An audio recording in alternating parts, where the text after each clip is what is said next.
நாட்டுக்கு நல்லது பண்றதுக்கு அரசியலுக்கு வாங்கடா, கொள்ளை அடிக்கிறது கொலை பண்றதுக்கு மாடா அரசியலுக்கு.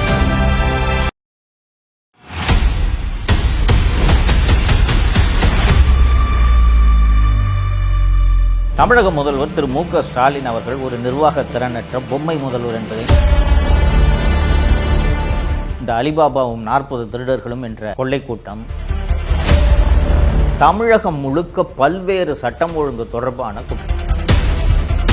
தூத்துக்குடியில் +2 படிக்கக்கூடிய ஒரு மாணவி மோசமான முறையில் ஆகாஷ் டெல்லிசன் என்ற பையனை காலை உடைச்சு கொன்னே விட்டாங்க. இதுபோல இந்த மார்ச் முதல் வாரம் மற்றும் 2வது வாரத்தில் மட்டும் முத்துவேல், கருணாநிதி, ஸ்டாலின் ஆகிய நான் பதவியேற்ற 41 பேர் உயிரிழந்தது உங்களுக்கு நினைவிருக்கும். மறக்கக்கூடிய சம்பவமா? இது ஒரு ஜனநாயக ஆட்சியா? ஷூட்டிங் நடத்தியதும் செல்ஃபி எடுத்ததையும் தவிர திரு மு க ஸ்டாலின் அவர்களின் சாதனையாக தமிழ் பெருங்குடி மக்கள் அத்தனை பேருக்கும் வணக்கம். 26 சட்டப்பேரவை தேர்தல் தொடர்பாக தொடர்ந்து நாம் உரையாடிட்டு இருக்கோம். இது வரைக்கும் நான் பேசின வீடியோக்களில் எத்தனை வீடியோக்களை நீங்கள் பார்த்திருக்கிறீர்கள் என்று எனக்கு தெரியாது. உங்ககிட்ட நான் இந்த நேரத்தில் வைக்கக்கூடிய கோரிக்கையானது, அந்த வீடியோக்களில் பல்வேறு தரவுகளோடு இந்த திமுக அரசில் 5 ஆண்டு காலத்தில் நடந்த பல்வேறு விஷயங்களை தரவுகளோடு ஆதாரங்களோடு விரிவாகவும் விளக்கமாகவும் நான் அந்த வீடியோக்களில் விளக்கியிருப்பதை நீங்கள் பார்த்திருப்பீர்கள். இந்த வீடியோக்களை தமிழகத்தில் இருக்கக்கூடிய அத்தனை வாக்காள பெருமக்களும் பார்த்திருப்பார்களா என்றால் நிச்சயமாக சொல்ல முடியாது, பார்த்திருக்க வாய்ப்பும் கிடையாது. ஆனால் இந்த வீடியோவை பார்க்கக்கூடிய நீங்கள் இதுவரை பார்த்த வீடியோக்களாக இருந்தாலும் சரி, இனி நீங்கள் பார்க்க போகும் வீடியோக்களாக இருந்தாலும் சரி, அதில் உள்ள விஷயங்களை, தரவுகளை, உண்மைகளை நீங்கள் ஆலோசித்து பார்ப்பதோடு மற்றவர்களிடமும் உங்கள் நண்பர்கள், உறவினர்கள் உள்ளிட்ட அத்தனை பேரிடமும் நீங்கள் விளக்கி சொல்ல வேண்டும் என்பதை நான் இந்த வீடியோவின் மூலம் கோரிக்கையாகவே வைக்கிறேன். என்ன காரணம்னா, நான் பல வீடியோக்களில் சொல்லியிருக்கேன், இந்த அலிபாபாவும் 40 திருடர்களும் என்ற கொள்ளை கூட்டம், இந்த திமுக குடும்பம் தப்பித்தவரை கூட மீண்டும் ஆட்சிக்கு வந்துவிடக்கூடாது, இந்த குடும்பத்திடம் அதிகாரம் கிடைத்துவிடக்கூடாது. தமிழக முதல்வர் திரு மு க ஸ்டாலின் அவர்கள் ஒரு நிர்வாக திறனற்ற பொம்மை முதல்வர் என்பதை நான் பல வீடியோக்களில் வலியுறுத்தி இருக்கிறேன். எதிர்க்கட்சிகளும் அந்த விமர்சனத்தை அவர் மீது வைத்திருக்கின்றன. எந்த மாநிலத்தை நீங்கள் எடுத்துக்கிட்டீங்கன்னாலும் அந்த மாநிலத்தோட முதல்வர் ஒரு ஆளுமை திறனோடு, ஒரு கண்டிப்பான முதல்வராக, நிர்வாகம் நன்றாக தெரிந்தவராக இருக்க வேண்டும் என்பது மிக மிக அவசியம். இது நாகரிகம் தோன்றிய காலத்திலிருந்து அரசர்கள் அத்தனை பேருக்கும் சொல்லிக் கொடுக்கப்பட்ட விஷயம். அப்படி நிர்வாக திறமை உள்ள ஒரு அரசர்கள்தான் சிறந்த முறையில் ஆண்டிருக்கிறார்கள், நீண்ட வருடங்கள் ஆட்சி நடத்தியிருக்கிறார்கள். நிர்வாக திறனற்ற, அறிவற்ற, நிர்வாகம் தெரியாத, ஆளுமை இல்லாத அரசர்கள் வெகு விரைவிலேயே வீழ்ந்திருக்கிறார்கள். மக்களிடையே ரொம்ப குயிக்காக அன்பாப்புலர் ஆகிடுவாங்க. மக்களே கடந்த மார்ச் முதல் வாரத்திலிருந்து தமிழகம் முழுக்க பல்வேறு சட்டம் ஒழுங்கு தொடர்பான குற்றச்சாட்டுகளும் சம்பவங்களும் ஊடகங்களில் வெளிவந்து கொண்டிருக்கின்றன. தூத்துக்குடியில் +2 படிக்கக்கூடிய ஒரு மாணவி மோசமான முறையில் பாலியல் வன்முறைக்கு உள்ளாக்கப்பட்டு கொலை செய்யப்பட்டு விட்டார். இதே மார்ச் மாதத்தில் ஆகாஷ் டெல்லிசன் என்ற ஒரு பையனை கொலை வழக்கில் கைது செய்து காலை உடைச்சு கொன்னே விட்டாங்க. இதுபோல் இந்த மார்ச் முதல் வாரம் மற்றும் 2வது வாரத்தில் மட்டும் ஏகப்பட்ட சம்பவங்கள், இங்கே கொலை, அங்கே கொலை, பாலியல் வன்புணர்வு, இதுபோல் பல்வேறு சட்டம் ஒழுங்கு தொடர்பான சம்பவங்கள் செய்திகளில் தொடர்ந்து வந்து கொண்டிருக்கின்றன. மார்ச் 2026 இல்லையா, தேர்தல் நெருங்குதில்லை. இப்போ ஒரு முதல்வர் என்ன செய்ய வேண்டும் என்று நீங்கள் சொல்லுங்கள், யோசித்து பாருங்கள். பத்திரிகையாளர்களை அழைத்து, பஸ் எங்கள் ஆட்சியில் சட்டம் ஒழுங்கு நல்லா தான் இருக்குது, நீங்கள் குறிப்பிடுகிறீர்களே இந்த சம்பவம், இந்த சம்பவத்துக்கு இப்படி நடவடிக்கை எடுத்திருக்கிறேன், இந்த சம்பவத்துக்கு இப்படி நடவடிக்கை எடுத்திருக்கிறேன், எனது ஆட்சி காலத்தில் குற்றங்கள் குறைந்திருக்கின்றன, சட்டம் ஒழுங்கை இரும்பு கரத்தோடு நான் பராமரித்து வருகிறேன், அப்படின்னு ஒரு முதல்வர் பத்திரிகையாளர்களை சந்தித்து சொல்ல வேண்டும். கரெக்டுங்களா? இதானே நடைமுறை. முத்துவேல், கருணாநிதி, ஸ்டாலின் ஆகிய நான் பதவியை தர அவருக்கு தானே நம்ம வாக்கு போட்டோம். இந்த எம்எல்ஏக்களுக்கும் அமைச்சர்களுக்கும் தானே நாம் வாக்கு போட்டோம். அப்படி முதல்வர் பத்திரிகையாளர்களை சந்தித்து இந்த சட்டம் ஒழுங்கு இது தொடர்பான விளக்கங்களை அளிப்பதற்கு பதிலாக 12/3/2026 அன்று தமிழகத்தின் உள்துறை செயலாளர் தீரஜ்குமார், சட்டம் ஒழுங்கு பொறுப்பு டிஜிபி திரு வெங்கட்ராமன், சென்னை மாநகர காவல் ஆணையர் திரு அருண் மற்றும் சட்டம் ஒழுங்கு கூடுதல் டிஜிபி திரு மகேஸ்வர் தயாள் ஆகியோர் பத்திரிகையாளர்களை சந்தித்தார்கள். அந்த பத்திரிகையாளர்களை சந்தித்து பத்திரிகையாளர்கள் பல்வேறு கேள்விகள்லாம் எழுப்புகிறாங்க. எழுப்புறது எல்லாத்துக்கும் மழுப்பலான பதில். நாங்கள் இதில் நல்ல ஆக்ஷன் எடுத்திருக்கோம், அதில் நல்ல ஆக்ஷன் எடுத்திருக்கோம். சிவகங்கையில் அந்த அஜித்குமார் காவல்துறையால் அடித்து கொல்லப்பட்ட விஷயத்தில் பார்த்தீங்கன்னா சிபிஐக்கு நாங்களே ஹேண்ட் ஓவர் பண்ணிட்டோன்னு ஒரு பச்சை பொய்யை உள்துறை செயலாளர் சொல்கிறார். இவங்கள ஹேண்ட் ஓவர் பண்ணாங்க. சென்னை உயர்நீதிமன்ற மதுரை கிளை அந்த விவகாரத்தை கையில் எடுத்து சிபிஐ விசாரணைக்கு உத்தரவிட்டது. மதிப்பிற்குரிய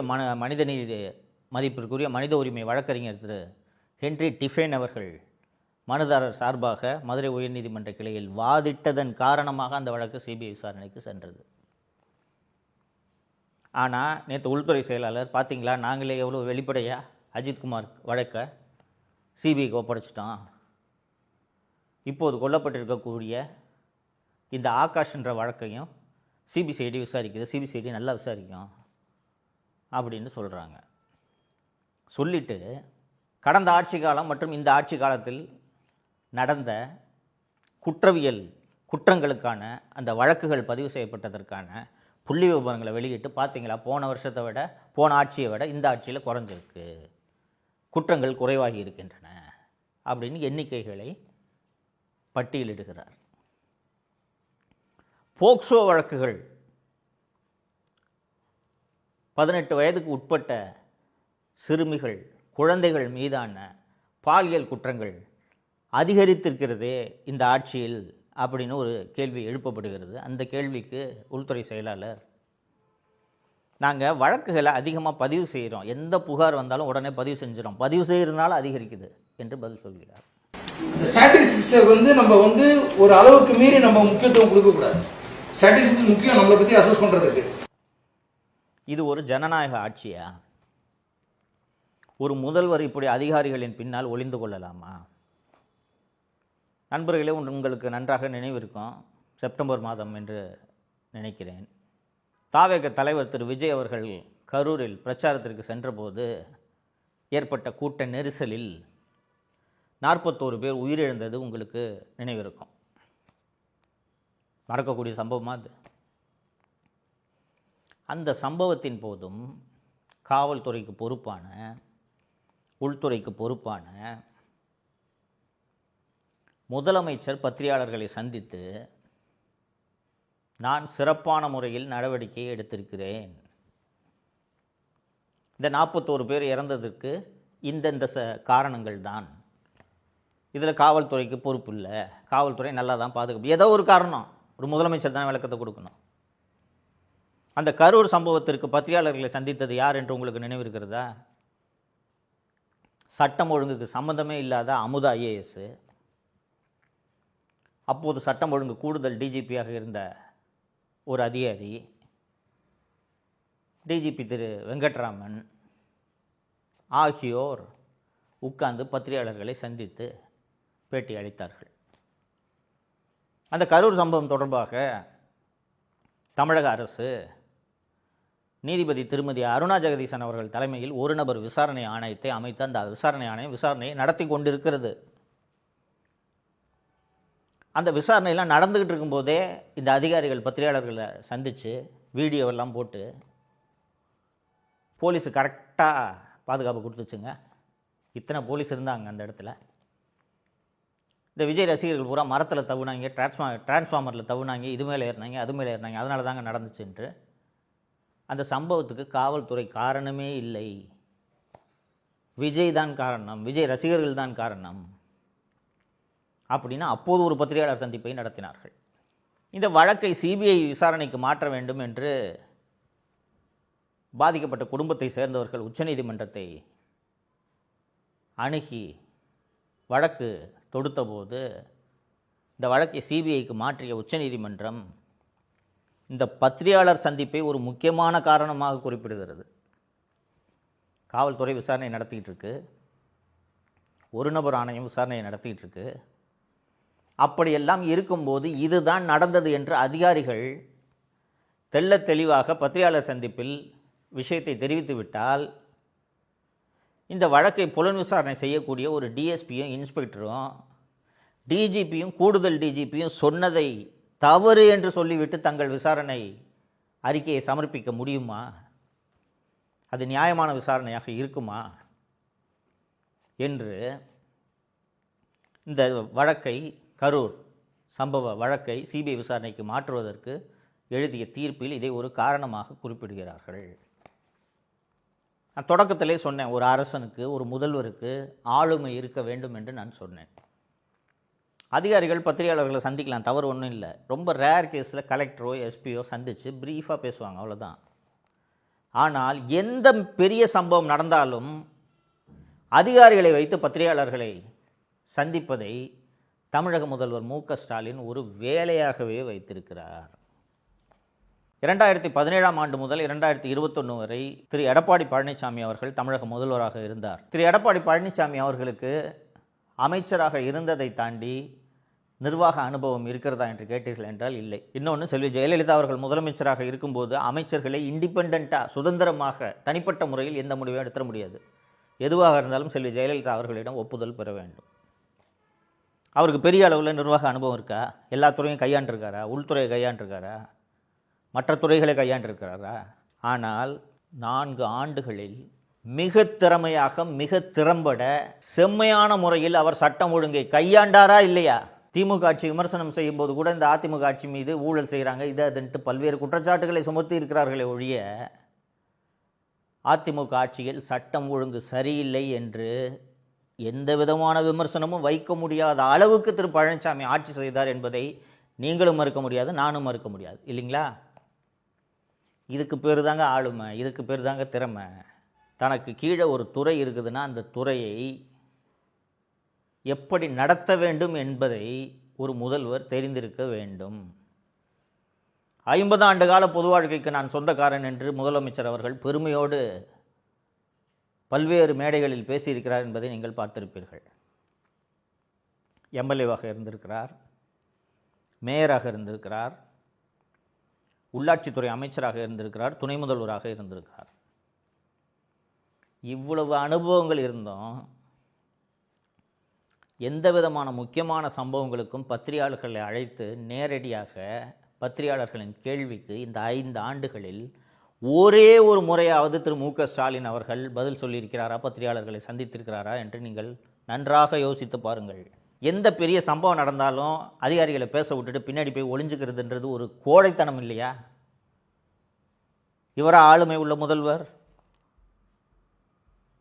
ஒரு சட்ட சிக்கலோ அல்லது சட்டம் ஒழுங்கு பிரச்சனையோ அல்லது மக்களை பாதிக்கக்கூடிய பிரச்சனையோ, இந்த பிரச்சனைக்கெல்லாம் அதிகாரியை பேச விடக்கூடிய முதல்வர் மாணவர்களோடும் பெண்களோடும் மக்களோடும் செல்ஃபி எடுக்கிறதுல முன்னாடி வந்து நிற்கிறார். பார்த்துருக்கீங்களா நீங்கள்?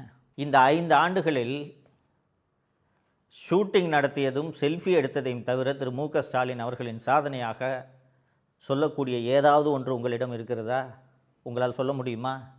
திமுக தொண்டர்களாலே சொல்ல முடியாது. அதுவும் ஒரு முதல்வர் சினிமா நடிகரை போல எந்த நிகழ்ச்சிக்கு போனாலும் ஒவ்வொரு இடத்துலையும் புது புது காஸ்டியூம் போட்டுட்ருக்கார். நீங்கள் பார்த்துருக்கீங்களா? புது கண்ணாடி, புது வாட்சு, வெளிநாட்டுக்கு போனார்னா புதுசு புதுசாக கோட்டு. இதுவாங்க ஒரு முதல்வரோட வேலை? திரைப்படத்துறையை தங்களது கட்டுப்பாட்டில் வைத்திருப்பதனால் முதல்வரே திரைப்பட நடிகரை போல வேடமிட்டு கொள்வதா? இதுதான் ஆளுமை திறனா? இதுதான் நிர்வாகத்திறனா? ஏன் இப்போது இவரை பொம்மை முதல்வர் என்று வர்ணிக்கிறார்கள் என்று புரிகிறதா? இப்படிப்பட்ட பொம்மை முதல்வர் நான் பல முறை சொல்லியிருக்கிறேன், இப்போதும் சொல்கிறேன். கீழடியில் கிடைத்த ஆதாரங்களின்படி 3000 ஆண்டுகளுக்கு முன்பு எழுத்தறிவு பெற்ற சமூகம் தமிழ் சமூகம்.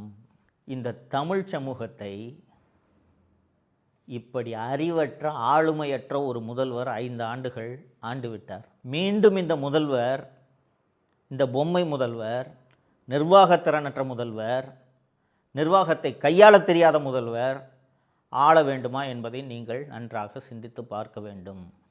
இப்போது நீங்கள் ஒரு நிறுவனத்தில் வேலை பார்க்குறீங்க, தனியார் நிறுவனத்தில் பல பேர் வேலை பார்ப்பீங்க, ரைட்டுங்களா?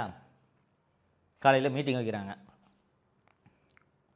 அந்த மீட்டிங்க்கு போன உடனே உங்கள் பாஸ், அந்த மீட்டிங் நடத்துகிற உங்கள் பாஸ் சரியான கேள்விகளை கேட்பார் என்பது உங்களுக்கு தெரிந்திருந்தால் நீங்கள் அந்த மீட்டிங்க்கு எப்படிலாம் தயார் பண்ணுவீங்க யோசிச்சு பாருங்கள். ஏன் இருந்தாலும் கண்ணா புண்ணான்னு கேள்வி கேட்பான்ப்பா, கரெக்டாக எங்கே தப்பு நடக்குதோ அதை பார்த்து பிடிப்பான் இருந்தாலும் கேர்ஃபுல்லாக இருக்கணும்ட்டு நீங்கள் நன்றாக தயாரிப்பு வேலைகள் எல்லாம் செய்துவிட்டு ரொம்ப கவனமாக போவீங்க. எந்த பாயிண்ட் கேட்டாலும் ஆன்சர் பண்ணுற மாதிரி நீங்கள் உங்களை தயார்படுத்திப்பீங்க. பதிலுக்கு உங்கள் பாஸுக்கு எதுவுமே தெரியாது, ரைட்டா? அவங்க அப்பா அந்த கம்பெனியோட முதலாளின்றதுனால அறிவில்லாத, திறன் இல்லாத அவரோட மகனை அந்த நிர்வாகத்துக்கு, அந்த நிறுவனத்துக்கு பாஸ் ஆகிட்டாருன்னு வச்சுக்கோங்க, ஒன்றும் தெரியாதுன்னு வச்சுக்கோங்க. அந்த மீட்டிங்கு போகும்போது நீங்கள் தயாரிப்பு வேலையோட போவீங்க. தலுக்கு ஒன்றும் தெரியாதியான்னு சொல்லிட்டு ஏதாவது ஒரு பவர் பாயிண்ட்டை போட்டு விடுவான் அப்படின்ட்டு இவரும் வேடிக்கை பார்த்து விட்டு வந்து விடுவார், இல்லையா? நான் பெயரை குறிப்பிட விரும்பவில்லை. ஒரு திமுக மூத்த அமைச்சரே என்னிடம் சொன்னது. ஒவ்வொரு துறையும் அந்த துறையிலோட சாதனைகள், அடுத்த ஆண்டு திட்டங்கள் பற்றிலாம் பவர் பாயிண்ட் ப்ரெசன்டேஷன் போட்டு காட்டுவாங்க முதல்வருக்கு, இல்லையா? இந்த பவர் பாயிண்ட் ப்ரெசன்டேஷன் நடந்துட்டு இருக்குமா, அது என்ன பவர் பாயிண்ட் ப்ரெசன்டேஷனே தெரியாமல் இவர் பாட்டுக்கு வேடிக்கை பார்த்துட்டு போகிறார் முதல்வர். எப்போ முடியுதுன்ட்டு வெயிட் பண்ணிட்டு இருந்துட்டு முடிஞ்ச பிறகு முடிஞ்சிச்சா அப்படின்ட்டு எந்திரிச்சு போகிறான். ஒரே ஒரு முறை கூட என்னங்க இப்படி போட்டிருக்கீங்க, இது எப்படி செயல்படுத்த முடியும் என்று முதல்வர் கேள்வி எழுப்பியது இல்லை. இந்த 2021 சிஎம் ஆகிறதுக்கு முன்னாடி முதலமைச்சர் அவர்கள் நமக்கு நாமே திட்டம் என்று ஊர் முழுக்க பிரச்சாரத்தில் ஈடுபட்டார். அப்போது விவசாயிகளோட கஷ்டத்தை தெரிஞ்சுக்கணும் அப்படின்றதுக்காக வயல்வெளியில் இறங்கி முதல்வர் நடப்பது போல் ஒரு ஃபோட்டோ ஷூட்டுக்கு ஏற்பாடு பண்ணுறாங்க. இந்த கிராமப்புறங்களை சேர்ந்தவர்களுக்கு தெரியும், செருப்பு போட்டு வயலில் கால் வைக்க விட மாட்டாங்க, தெரியும், பார்த்துருக்கீங்களா? தெரியாதனமாக செருப்பு போட்டு வயல் உள்ள காலை வச்சுட்டிங்கன்னா வரப்பில் நடக்கலாம், வயலில் காலை வச்சுட்டிங்கன்னா ஏ தம்பி தம்பி தம்பி செருப்பு கழிட்டு பண்ணுவாங்க. ஏன்னா அந்த பூமியை தாய் போல் பார்க்கிறார்கள். இந்த நமக்கு நாம திட்டம், பிரச்சார திட்டம் எதிர்க்கட்சி தலைவராக இவர் இருக்கும்போது நடந்து கொண்டிருந்த போது ஒரு கரும்பு காட்டை இவர் போய் சுற்றி பார்க்கணும். அந்த கரும்பு காட்டை இவர் சுற்றி பார்க்கறதுக்காக அந்த கரும்பு காட்டில் நடுவில் கேப் இருக்கும்ல, அந்த கேப்பில் கான்கிரீட்டை போட்டு கேன்வாஸ் ஷூ போட்டு நடந்தவர் தாங்க இந்த முதல்வர். குறைந்தபட்ச அறிவு இருக்கக்கூடிய ஒரு முதல்வராக இருந்தால், ஒரு அரசியல்வாதியாக இருந்தால், யோ நான் என் வயலில் கேன்வாஸ் ஷூ போட்டுட்டு கான்கிரீட்டை போட்டு நடக்க விட்றீங்க, பார்த்தா என்ன நினைப்பாங்க என்று கேட்டு பார மாட்டாரா? சார் இந்த மாதிரியே ஷூட் பண்ணலாம் சார், நடுவில் கான்கிரீட் போட்டுறோம் சார், நீங்கள் செருப்பு உறுப்புலாம் போட்டு இது பண்ண வேணாம் சார், அப்படியே ஷூ போட்டுக்கிட்டு நடங்க சார், நடுவில் கான்கிரீட் போட்டுறோம் சார் சொன்ன உடனே சரின்னு சொல்லிட்டு அதற்கும் சரி என்று அந்த ஃபோட்டோ ஷூட்டுக்கு சம்மதிக்கிறார்னா திரு ஸ்டாலின் அவர்களோட நிர்வாகத்திறன் மற்றும் விவசாய அறிவு என்னவென்பதை புரிந்து கொள்ளுங்கள். இதே போல் அதே ஷூட்டிங்கில், அந்த நமக்கு நாம ஷூட்டிங்கில் ஒரு இடத்துல கிராமப்புறத்தில் போய் மக்களோடு உட்காந்து பதநீர் குடிக்கிறது மாதிரி ஒரு காட்சி. பதநீர் ஒரு வாங்கி குடிப்பார், அந்த ஓலை பனை ஓலை இருக்குல்ல, அந்த பனை ஓலையில் பதநீர் கொடுக்குறாங்க, வாங்கி குடிக்கிறாரு. குடிக்கும்போது சக்கரை போட்டிருக்காதுல, இனிக்குது அப்படின்னு கேட்குறாரு. இந்த வீடியோவும் எடுத்து ரிலீஸ் பண்ணுறாங்க எங்கள் திமுகவில். இதுதான் மு.க. ஸ்டாலின் தோழர்களே, இதுதான் மு.க. ஸ்டாலின். இந்த மு.க. ஸ்டாலின் உங்களை மீண்டும் ஆள வேண்டுமா என்பதை நீங்கள் யோசிக்க வேண்டும், சிந்திக்க வேண்டும், ஆலோசிக்க வேண்டும், ஆய்வு செய்ய வேண்டும். இதெல்லாம் பண்ணிட்டு தப்பி தவறி கூட இந்த திமுக, இந்த பொம்மை முதல்வர் திருப்பி ஆட்சிக்கு வந்துடக்கூடாதுன்றதை உறுதி செய்ய வேண்டியது உங்களது கடமை. இந்த கடமையை நீங்கள் நிறைவேற்றினால்தான் அடுத்த 5 ஆண்டுகளுக்கு தமிழகம் தப்பிக்கும். இல்லை என்றால் நிர்வாகத்திறனற்ற இந்த பொம்மை முதல்வரிடம் மீண்டும் தமிழகம் சிக்கிக்கொண்டு அல்லல் படும். நான் ஏற்கனவே இந்த பாஸ் உதாரணத்தை சொன்னேன், அறிவில்லாத திறமை இல்லாத பாஸ்கிட்ட கீழே வேலை செய்கிறவன் எவனும் மதிக்க மாட்டான்ட்டு. இது தமிழகத்தில் இப்போது நடந்து கொண்டிருக்கிறது. இவருக்கு ஒன்றுமே தெரியாதுன்றதுனால தான் அதிகாரிங்க அவங்க இஷ்டத்துக்கு ஆடுறாங்கங்க. பல்வேறு செய்திகள் வந்திருக்கும், நீங்களும் கேள்விப்பட்டிருப்பீங்க. அதிகாரிகள் வைக்கிறது தான் சட்டமாக இருக்குது இந்த தமிழ்நாட்டில், இந்த ஆட்சியில், திமுக ஆட்சியில் அப்படின்ட்டு. இதற்கு காரணம் என்னவென்றால் முதல்வருக்கு ஒன்றும் தெரியாது என்பது தான் இந்த அதிகாரிகள் அத்தனை பேருக்கும் நன்றாக தெரியும் இவருக்கு ஒன்றும் தெரியாதுன்ட்டு. அதனால் இஷ்டத்துக்கு செஞ்சுட்டு சார் இதான் சார் கரெக்டு அப்படின்னு சொன்னால் அப்படியா ரைட்டுங்க என்று முடிவெடுக்கிறார். இப்படிப்பட்ட நிர்வாக திறனற்ற முதல்வரை மீண்டும் ஆட்சியில் தயவு செய்து அமர்த்தி விடாதீர்கள் தோழர்களே. இதுதான் நான் உங்களிடம் கேட்டுக்கொள்வது. நன்றி. தமிழகத்தை காப்போம்.